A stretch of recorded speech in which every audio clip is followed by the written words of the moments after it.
Welcome. How are you doing today? I'm doing well. How are you? I'm doing fantastic. Thank you for asking. All right, so today is the Piscataqua Powwow. That's right. So, as an archaeologist working here at Strawberybanke Museum, I gotta ask you, have you found or uncovered anything from the Abenaki? We have, yeah, as the archaeologist at Strawberybanke, I'm responsible for our collection of over 1.1 million artifacts.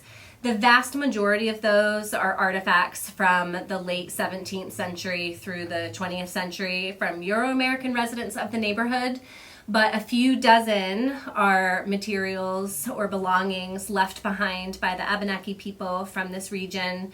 Some of them date to over 10,000 years ago, some of them date to the period just before European contact. So it's a huge range showing us the real longevity of Abenaki presence in this region. That's incredible.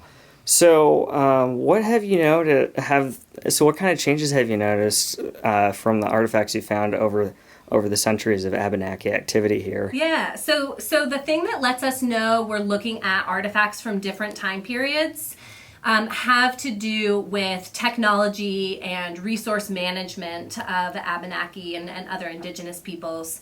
So between 10 and 12,000 years ago, this landscape was a recently cleared, glaciated landscape. So like kind of open tundra, lots of megafauna. That's the time of like the mammoths and giant beavers. So we see a lot of large stone tools, spear points and knives for butchering those large megafauna.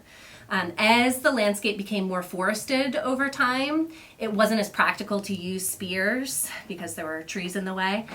So we saw the development of bow and arrow technology, which is why archaeologists, you'll hear us say projectile point versus arrowhead more often, because sometimes it's a spear, sometimes it's an arrowhead. And so we see the shape of those tools change for hunting different game.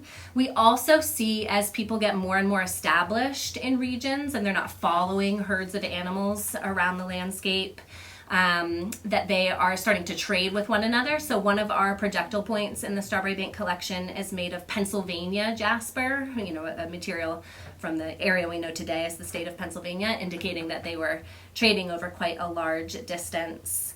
And then a little later, after the advent of horticulture, when people are starting to tend crops and really stay put in a region more permanently, we see the introduction of ceramic pots and vessels that they would have used for cooking or for storing seeds and grains that just wouldn't have been practical back in the days that they were having to travel over large distances. So clay pots, which we have several sherds of clay pots in our collection, let us know people were really settling in here. All right. So have you also, the first thing that came to mind was, so you were talking about giant beavers. Were there anything that you'd see over certain periods in archaeology that would have maybe given an influence to any of the myths? Well, we don't find a lot of animal or faunal remains from that really early period. Partially because sites are so few and far between, and then also partially because there have been thousands and thousands of years for bones to deteriorate. But they have been found. We know that there were beavers that were as big as human beings are today. But then maybe you're referring to stories, like there are lots of Algonquian language family stories that explain the landscape. Like why there are hills, why there are lakes, and beavers in particular often feature in those. So some of the glacial lakes around New England are explained by tribal lore as being created by a beaver who built a big dam. And so you can kind of see that there is a seed of truth in those stories if you think, oh, there used to be giant beavers. If you're hearing from your ancestors that in these early periods there were giant animals, you're like, yeah, of course, a giant beaver could make a giant lake. That must be it.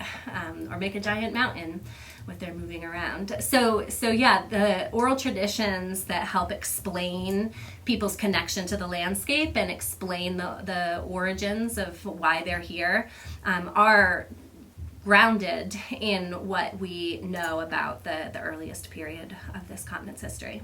Yeah.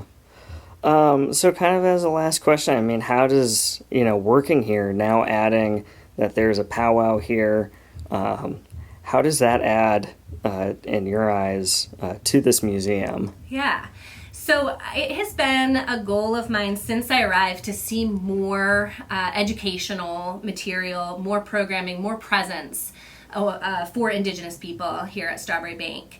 And because it's a really site-specific museum, it isn't the easiest thing to say like, oh, well, we'll just interpret the Abenaki family who lived in this or that house, because we know that they weren't Abenaki families who lived in our houses. But the archaeological evidence and oral histories tell us that people used this area largely seasonally. They'd come here in the summer months, a lot like people come to Portsmouth for vacation today. And so a powwow is, to me, a perfect modern example of an encampment. We have vendors and dancers who are camping here this weekend, and it's an intertribal gathering space, so it really echoes the way that people used the space hundreds and thousands of years ago.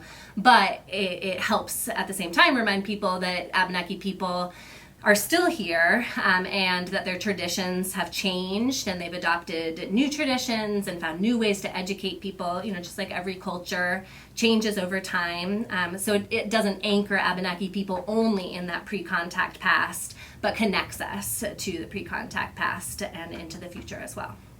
All right. Thank you, Alex. Thank you.